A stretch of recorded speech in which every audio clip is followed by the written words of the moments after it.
Talento Aviation.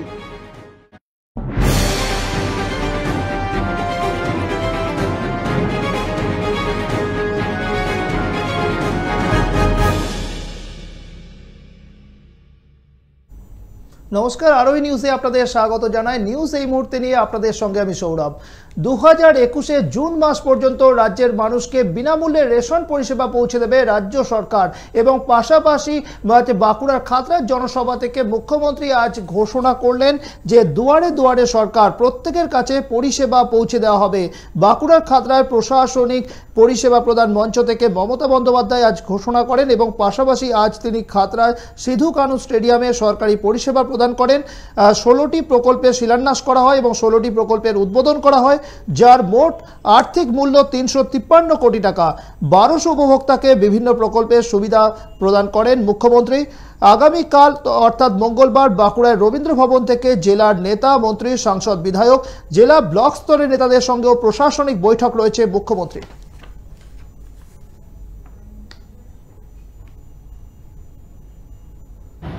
আজকে 1200 লোকের কাছে বিভিন্ন পরিষেবা পৌঁছে দেওয়া হচ্ছে, কিন্তু আমি তোমায় বলবো ব্লকে ব্লকে যে পরিষেবাগুলো এখনো পড়ে আছে, লোকে পায়নি।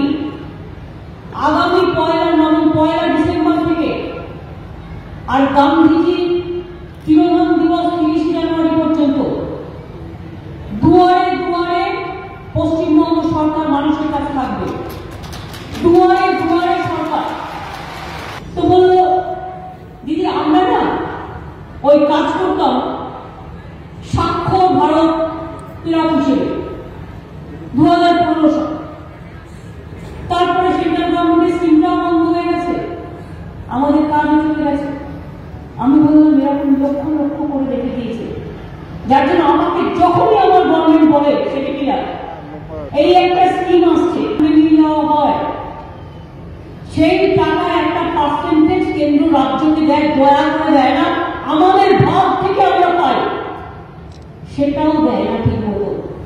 100 দিনের কাজে লোকেরা কাজ করবে আর মাইনে আসবে 3 মাস বাদে।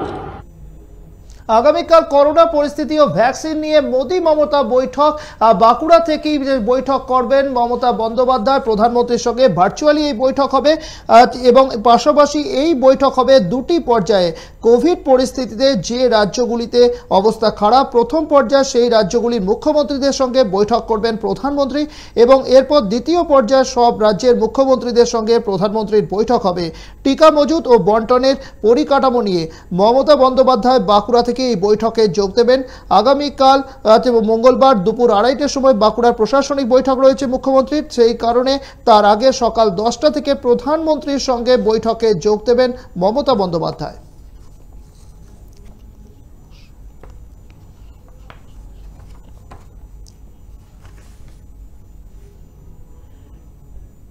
সরকার ও প্রশাসনের পর এবার রাজ্যের আমলাদের নিশানা করলেন রাজ্যপাল জগদীপ ধনখড়। টুইট বার্তায় তিনি কিন্তু রাজ্যের আমলাদের বিরুদ্ধে তীব্র তোপ দাগেন।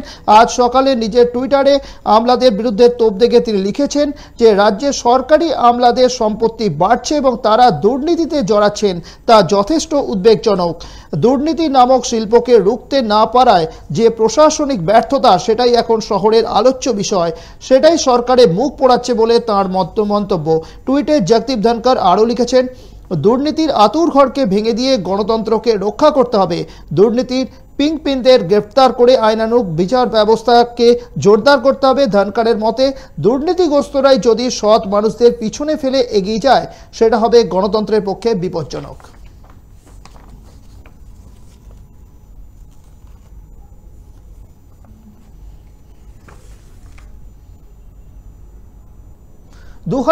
সালে G20 সম্মেলন আয়োজনের দায়িত্ব পেল ভারত। গতকাল বৈঠক হয় এবং সেই বৈঠকের সিদ্ধান্ত হয় ভারতকেই সেই দায়িত্ব দেওয়া হবে। প্রথমে ঠিক করা হয়েছিল 2022 সালে সম্মেলনের আয়োজন করবে ভারত, কিন্তু গতকাল সদস্য দেশগুলি সিদ্ধান্ত নেয় 2022 সাল নয়, 2023 সালে G20 সামিটের আয়োজন করতে চলেছে ভারত।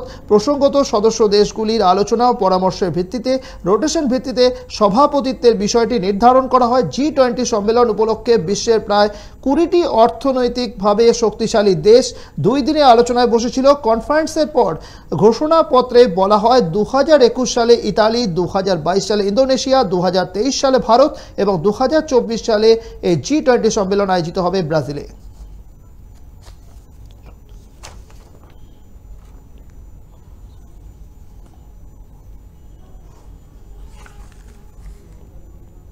আর সেই পরের খবরে ডুয়ার্স থেকে শিলিগুড়িগামী বিকল্প সেতুর দাবিতে দীর্ঘদিন ধরে এলাকার বাসিন্দারা অবরোধ চালাচ্ছিলেন, বিক্ষোভ দেখাচ্ছিলেন, কিন্তু তারপরেও তাদের কিন্তু সমস্যার সমাধান হয়নি। সেই নিয়ে তারা কিন্তু যথেষ্ট বিষয়টি নিয়ে চিন্তিত ছিলেন এবং সরকারের কাছেও তিনি একাধিকবার আবেদন করা হয়েছিল, কিন্তু তাদের দাবিতে শিলমোহর পড়েনি। এই বিষয়ে প্রশাসনের উদাসীনতাকেই দায়ী করেছেন ডুয়ার্সবাসী। এছাড়াও তাদের দাবি এই সেতুটি তৈরি হলে সংশ্লিষ্ট এলাকায় পর্যটন শিল্প উন্নতি লাভ করবে। তাই তারই দাবি নিয়ে কিন্তু তারা বিক্ষোভ দেখিয়েছেন একাধিকবার এবং আজ তাদের দাবি খতিয়ে দেখতে সেতু পরিদর্শনে যান প্রশাসনিক ব্যক্তিরা। এদিন ময়নাগুড়ির বিধায়ক অনন্তদেব অধিকারী, ধূপগুড়ির বিধায়ক মিতালি রায়, গয়েরকাটা নাগরিক মঞ্চের সদস্য কানাইলাল চট্টোপাধ্যায় সেতু তৈরির বিষয়টি পরিদর্শন করেন।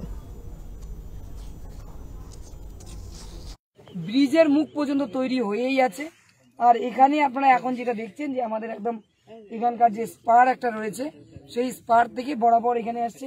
এখানকার মানুষজন এখানে দেখছেন আর প্রচুর জমি এমনিতেই পড়ে রয়েছে, যেগুলোতে মানুষ চাষবাস করছে, তারা চায় যে এটা ব্রিজটা হয়ে গেলে পরে তারা জমি দিবে। সুতরাং আমাদের কোনো কিছুরই কোনো সমস্যা নেই। পর্যটন যেমন আমরা যদি জলদাপাড়ার থেকে ধরি, জলদাপাড়া হয়ে তেলিপাড়া হয়ে আমাদের গয়েরকাটা, মধুবনী হয়ে, খুট্টিমারি হয়ে, গোসাইহাট, এই সমস্ত ছোট ছোট পর্যটন ক্ষেত্র যেগুলো রয়েছে সেগুলো, নাথুয়ার, এইসব গ্রামীণ দৃশ্য, গ্রামীণ পর্যটন, অনেক ধরনের পর্যটন এই রাস্তার মধ্যে পড়বে। তারপরে গরুমারা ছুঁয়ে, রামসাই ছুঁয়ে, আমাদের মূর্তি, গজলডোবা এইসব ছুঁয়ে চলে যাবে শিলিগুড়ি। ব্যাপক একটা অর্থনৈতিক উন্নয়ন ঘটবে পর্যটনের মাধ্যমে। সমকাজে সমবেতন দিতে হবে, এই দাবি নেই বিক্ষোভের জেরে উত্তপ্ত হয়ে উঠল কোচবিহারে সেখানে বিক্ষোভ দেখানো হয় যে জেলা কলেজ ক্যাজুয়াল এমপ্লয়ি সমিতির পক্ষ থেকে বিক্ষোভ। গত 19 নভেম্বর রাজ্য সভাপতি ও রাজ্য সম্পাদকের হাত ধরে কলকাতা বিশ্ববিদ্যালয়ের সামনে থেকে শুরু হয়েছিল মিছিল, আর সেই মিছিল আটকে দিয়েছিল পুলিশ। বিক্ষোভকারী পুলিশ সংঘর্ষে উত্তপ্ত হয়ে উঠেছিল পরিস্থিতি, লাঠিচার্জ ও ধরপাকড় করে নিয়ে যাওয়া হয় বেশ কয়েকজনকে।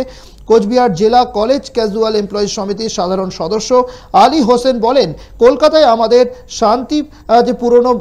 শান্তিপূর্ণ যে মিছিল, সেই মিছিল আটকে দিয়েছে পুলিশ এবং কলকাতায় সাংবাদিক বৈঠককেও বাধা দেওয়া হয়েছিল। সরকার তাদের দাবি না মানলে আগামী দিনে তারা বৃহত্তর আন্দোলনে নামবেন বলে তারা হুঁশিয়ারি দিয়েছেন এবং সারা রাজ্য জুড়ে তাদের এই আন্দোলন চলবে বলেও জানিয়েছে এই সংগঠনের সদস্যরা। এই কর্মসূচিটা মূলত গত 19 নভেম্বর আমাদের রাজ্য সভাপতি এবং রাজ্য সম্পাদক দুজনের নেতৃত্বে কলকাতা বিশ্ববিদ্যালয়ের সামন থেকে আমাদের একটি শান্তিপূর্ণ মিছিল হওয়ার কথা ছিল। সেই মিছিল যখন জমায়েত হলো, সেই জমায়েতের পর মিছিল শুরু হবার আগেই রাজ্যের পুলিশ আমাদের উপর লাঠিচার্জ করলো, আমাদের উপর অত্যাচার করা হলো এবং আমাদেরকে অ্যারেস্ট করে লালবাজারে নিয়ে যাওয়া হলো। এই অনশন কর্মসূচি যে আমাদের মূলত দাবি 3998 FT2 এই লাগুর দাবিতে এবং সমকাজের সমবেতন এবং সুনির্দিষ্ট বেতন পরিকাঠামোর দাবিতে আমাদের আজকের এই পথসভা। চোখ রাখবো পরের খবরে। আজ মহানবমী আর নিয়ম অনুযায়ী চন্দননগরে কিন্তু আজই কিন্তু জগদ্ধাত্রী পুজোর শেষ দিন। যদিও রাজ্যের অন্যান্য জায়গায় কিন্তু আজকের দিনে কিন্তু সপ্তমী, অষ্টমী, নবমী 3 দিনে জগদ্ধাত্রী পুজো চলছে। যদিও চন্দননগরে কিন্তু বারোয়ারি যে সমস্ত পুজো, সেই পুজো কমিটিগুলিতে যেহেতু তারা 4 দিন ধরেই পুজো করেন, আজকে তাদের শেষ দিন, তাই আজকে সকাল থেকে মানুষ প্রতিমা দর্শন করতে বেরিয়েছেন। মণ্ডপে মণ্ডপে মানুষ তারা কিন্তু ভিড় জমাচ্ছেন। অন্যান্য বছরের মতো এবারও কিন্তু মানুষের ভিড় থাকলেও এবছর কিন্তু অতটা কিন্তু করোনা বিধি যেহেতু রয়েছে, স্বাস্থ্যবিধি মেনেই পুজোর ব্যবস্থা করা হয়েছে। নিয়ম অনুযায়ী আজকে নবমীর দিন অঞ্জলি দেওয়ার নিয়ম থাকলেও সেখানেও কিন্তু সামাজিক দূরত্ববিধি বজায় রাখার কারণে এবার অনেক বারোয়ারি পুজোই তা বন্ধ রেখেছে। অনেকেই এলাকায় বহু দূর পর্যন্ত মাইক লাগিয়ে বাসিন্দারা যাতে বাড়িতে বসে অঞ্জলি দিতে পারেন সেই ব্যবস্থাও করা হয়েছিল। এদিনই বিশেষ ভোগ, আরতি এবং বিশেষ পূজা অর্চনার আয়োজন করা হয়। সব মিলে আজকে শেষ দিন এবং নবমীর আজ রাত বেরিয়ে গেলেই কিন্তু বিষাদের সুর, কিন্তু প্রতিমা নিরঞ্জনের পালা শুরু হবে। তাই আজকে সকাল থেকে মণ্ডপে মণ্ডপে চলছে প্রতিমা দর্শনের পালা।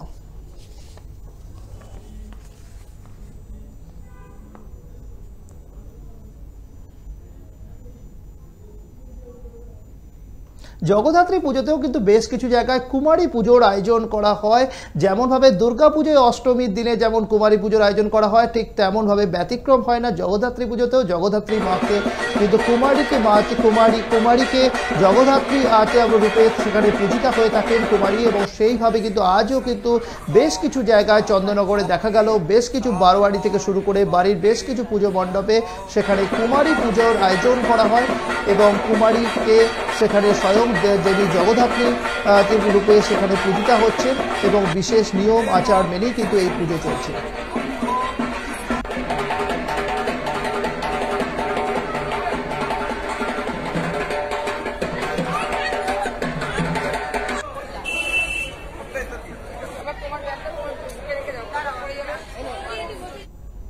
নিউজ এই মুহূর্তে এখনকার মতো এই পর্যন্তই। দিনভর সংবাদ অন্যান্য অনুষ্ঠানের জন্য দেখতে থাকুন আরোহী নিউজ।